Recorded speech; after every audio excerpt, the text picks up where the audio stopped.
much more handsome and talented brother. And I too want to thank all the friends and family that came here today. And also, I want to extend congratulations to the bride and groom on behalf of all the friends and family who couldn't make it here today. So, I've been blessed to get to know Kristin over the last 4 years, and I really have to admire her for how patient she is and how well she puts up with Jimmy's many, we call them quirks.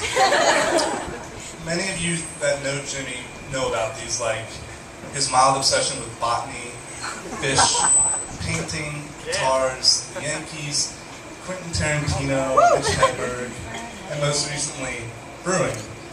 Kristin, if you thought that second bedroom was going to be your office, that's going to be his microbrewery. So I feel I owe it to Kristin to pass on some advice, some things I've picked up along the years growing up with Jimmy. Now that I'm thinking about it, I probably should have told her this a couple hours ago, but it's too late now. I made a little list here. Don't worry, I won't take too long. So first off, Kristin, you need to keep an eye on Jimmy while you're in Bermuda, and don't let him tell you that he can breathe through his ears. While we were kids, Jimmy tried to convince us that he could breathe through his ears, so Anne told him to prove it. Oh, it wasn't me. And Jimmy tried, and It was you. And thank God Aunt Margaret was there to pull Jimmy out of the pool. Second off, when you have children, watch that Jimmy doesn't lock them in the dog crate and roll them around for his own amusement. I still have scars and bruises all over. You're going to also have to make sure that Jimmy takes his doctor's advice. I'm sure a few of you have probably heard about when Jimmy had surgery. His doctor told him 3 specific things not to do. One was to take aspirin, one was to lift heavy objects, and one was to drink anything. Jimmy somehow managed to complete all 3 in one day. So make sure Jimmy listens to his doctor. You won't be living next to a hospital anymore. And you're a smart girl, so don't let Jimmy try and talk you into anything. He's got a way of stretching the truth to get what he wants.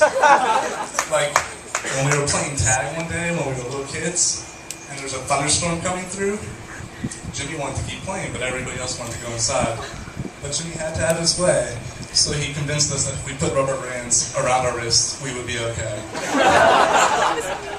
And I'm sure you're already aware of Jimmy's sense of sarcasm, so the last thing you need to do is, as a vital survival skill, you need to teach your children how to detect Jim's sarcasm early on.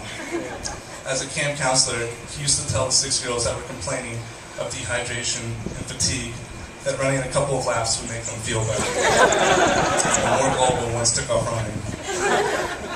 So I was told to keep this speech short and G-rated, and I don't want to keep people from the cake, so I'll wrap it up. All stories aside, Jim, you're a great guy. I hope I haven't embarrassed you too much. And Kristin, you've really brought out the best in Jim, and I'm sure the rest of our family, as well as I, are honored to have you as part of our family now. So, Jimmy and Kristin, here's to you.